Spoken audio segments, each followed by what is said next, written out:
انسانوں کے نام افزار ریحان، پاک ہند تعلقات میں بہتری مگر کیسے؟ محترم شامی صاحب اور جناب سہیل وڑائچ صاحب کے ہمراہ گزشتہ روز مقامی ہوٹل میں سابق فارن منسٹر میاں خورشید محمود قصوری کی افطاری میں شرکت کا موقع ملا تو وہاں اپنے صحافی بھائیوں اور دانشوروں کی ایک بہار تھی۔ قصوری صاحب نے اپنے ادارے institute of peace and connectivity کے زیر اہتمام اپنے انڈین دوست آشیش رے کے اعزاز میں یہ افطار ڈنر منعقد کیا۔ اس میں خود ان کی اور مہمان گرامی کی تقاریر انہماک اور دلچسپی سے سنی جا رہی تھی۔ سوالات کی بھی طویل نشست ہوئی۔ سابق وزیر خارجہ اپنے ملان اور وین کے مطابق پاک بھارت بہتر تعلقات کے لیے کوشاں ہیں اور اس سلسلے میں کوئی نہ کوئی پروگرام ترتیب دیتے رہتے ہیں جن میں ملک کی نامور شخصیات شرکت فرماتی ہیں۔ اس افطاری میں بھی ان کے ہمراہ سید یاور علی، ڈاکٹر معید یوسف، سابق سفیر شاہد ملک، اقبال احمد خان اور عبدالرزاق داؤد جیسی شخصیات براجمان تھیں۔ آئی پیک کے چیئرمین نے انڈو پاک تعلقات پر سیر حاصل گفتگو کی اور حالات حاضرہ کا بھی خوب جائزہ لیا۔ ان کا کہنا تھا کہ امریکہ میں صدر ٹرمپ کی جیت کے بعد پوری دنیا میں خواہ وہ امریکہ کے دوست ہیں یا دشمن، ایک نوع کا ارتعاش یا طوفان آیا ہوا ہے۔ یوں لگ رہا ہے کہ یہ دنیا پہلے جیسی نہیں رہے گی۔ بدلتے جیو پولیٹیکل حقائق پاکستان اور بھارت کے تعلقات میں بہتری کے مواقع فراہم کر سکتے ہیں، تاہم انہوں نے خبردار کیا کہ ٹیررزم دونوں ممالک کے لیے خطرہ ہے اور کسی بھی ممکنہ سفارتی پیش رفت کو نقصان پہنچا سکتا ہے۔ انہوں نے اس سلسلے میں سابق سیکرٹری خارجہ شیام سرن کے ایک حالیہ مضمون کا حوالہ دیا، ساتھ ہی انڈو پاک تعلقات کے نشیب و فراز کی تاریخ بیان کرتے ہوئے اپنے انڈین مہمان جناب آشیش رے کا تفصیلی تعارف کروایا۔ یہ بھی کہا کہ ہمارا خطہ ترقی کے میدان میں چین، جاپان اور آسیان ممالک سے پیچھے رہ گیا ہے۔ دونوں ممالک کے لیے لازم ہے کہ وہ باہم لڑنے کی بجائے اپنے خطے میں موجود غربت سے لڑیں، عوامی پسماندگی کو دور کریں۔ Institute of peace and connectivity کے چیئرمین اور سابق وزیر خارجہ کی اس افطاری کے مہمان خصوصی انڈین صحافی، مصنف اور تجزیہ کار آشیش رے سے CNN کے بیورو چیف رہے ہیں اور پاک ہند پیس ایکٹیوسٹ کی پہچان کے حامل ہیں۔ سیمینار کے بعد بیکانیر راجستھان سے آئے ہوئے اپنے مہمان پرنیو سرسوت کے ہمراہ جناب آشیش رے سے ان کے کمرے میں تفصیلی تبادلہ خیالات اور انٹرویو کا موقع میسر آیا تو سب سے پہلا سوال یہ پوچھا کہ آپ کے بزرگ سبھاش چندر بوس بلا شبہ آزادی ہند کے ہیرو مانے جاتے ہیں، لیکن انہوں نے اپنی جدوجہد کا جو راستہ اپنایا وہ ایک نوع کی ملیٹنسی یا تشدد کے جواب میں تشدد کا تھا، جبکہ جدید ہند کے باپو مہاتما گاندھی اول و آخر عدم تشدد یعنی نان وائلنس کے علمبردار تھے۔ آپ ان دونوں کی بالمقابل راہوں کے حوالے سے کیا کہیں گے؟ سبھاش چندر بوس سے اپنی نسبت یا رشتہ داری کے باوجود وہ مہاتما گاندھی کی عظمت اور عدم تشدد کی پاسداری پر کھل کر بولے۔ مہاتما گاندھی اور پنڈت جواہر لال نہرو کے آدرشوں سے ہی نہ صرف یہ کہ ہندوستان آزاد ہوا بلکہ وہ دونوں جدید ہند کے معمار ہیں۔ انگریز دشمنی میں بوس نے جس طرح ہٹلر اور اس کی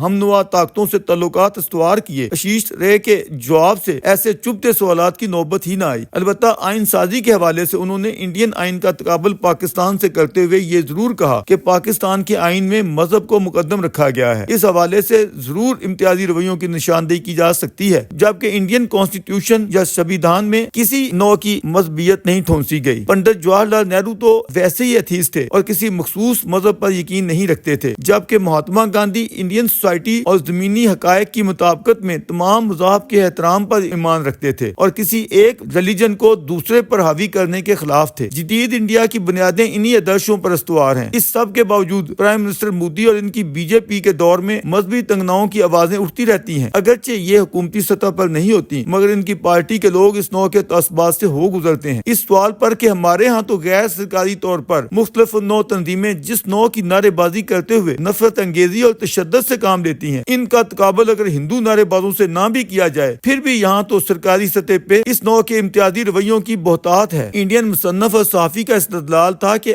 ہمیں اپنا تقابل کسی دوسرے ہمسایہ سے کرنے کی بجائے اپنا معیار بلند تر کرنے کا سوچنا چاہیے۔ دوسروں پر تنقید کرنا سب سے آسان ہوتا ہے، ہم سب کو اپنی درستی کے لیے فکر مند ہونا چاہیے۔ درویش کے اس سوال پر کہ آپ مودی حکومت کو کیا کہنا چاہتے ہیں کہ وہ پاکستان سے کس نوع کا معاملہ کریں، جناب آشیش رے کا کہنا تھا کہ میں تو یہ چاہتا ہوں کہ بھارت اور پاکستان دونوں ممالک کے لیے بہتری اسی میں ہے کہ وہ فی الوقت کشمیر اور ٹیررزم کے ایشوز کو کم از کم وقتی طور پر کارنر کرتے ہوئے عوامی مفاد یا بہبود کے دیگر جتنے بھی معاملات ہیں انہیں زیر بحث لائیں، تجارتی تعلقات استوار کریں۔ تعلقات بڑھانے میں اس وقت کرکٹ کی بڑی اہمیت ہے۔ دونوں ممالک کی کرکٹ ٹیمیں بجائے دبئی میں کھیلنے کے ہر دو ممالک میں آئیں اور کھیلیں۔ فلم میکرز اور موسیقاروں کے وفود دونوں ڈیلیگیشنز دونوں ممالک میں آئیں جائیں، ایک دوسرے کے تجربات سے سیکھیں۔ ہمارے سوال پر کہ کیا اس سے پہلے یہ لازم نہیں ہے کہ دونوں کنٹریز اپنے ہائی کمشنرز کی بحالی کے لیے سفارتی تعلقات کو ڈپلومیٹک ڈپلومیٹک ریلیشن کو بہتر بنائیں۔ جناب ایشیس رے بولے، اس حوالے سے تو کوئی تاخیر ہونی ہی نہیں چاہیے۔ پاکستان اور انڈیا کے پرائم منسٹرز کہیں کسی دوسرے ملک میں بھی اگر وہاں ملیں تو ان کا فوری فیصلہ یہی ہونا چاہیے۔ اس وقت دونوں ممالک کے شہریوں کو ویزوں کے حصول میں جو دشواریاں درپیش ہیں، ان کا حل اسی طرح نکلے گا۔ اب آپ اندازہ لگائیں، میں انگلینڈ سے پاکستان آیا ہوں اور انڈین شہری کی حیثیت سے میں یہاں سے بائی ایئر انڈیا نہیں جا سکتا، مجھے پہلے دبئی جانا ہوگا، وہاں سے انڈیا جاؤں گا۔ عوام کی ان مشکلات کا تدارک ہونا چاہیے۔ کتنے لوگ ہیں جو ہمارے ان دونوں دیشوں میں آنا جانا چاہتے ہیں، وہ پوچھتے ہیں کہ ان پر یہ بندشیں کیوں ہیں۔ پاکستان سے کتنے لوگ ہیں جو علاج معالجے یا کڈنی ٹرانسپلانٹیشن کے لیے انڈیا آیا کرتے تھے۔ دونوں اطراف کے نیتاؤں کو عام جنتا کی بھلائی اور دکھوں سے مکتی کا سوچنا چاہیے۔ کم از کم 60 برس سے اوپر والوں پر ویزے کی پابندی ہٹا دینی چاہیے۔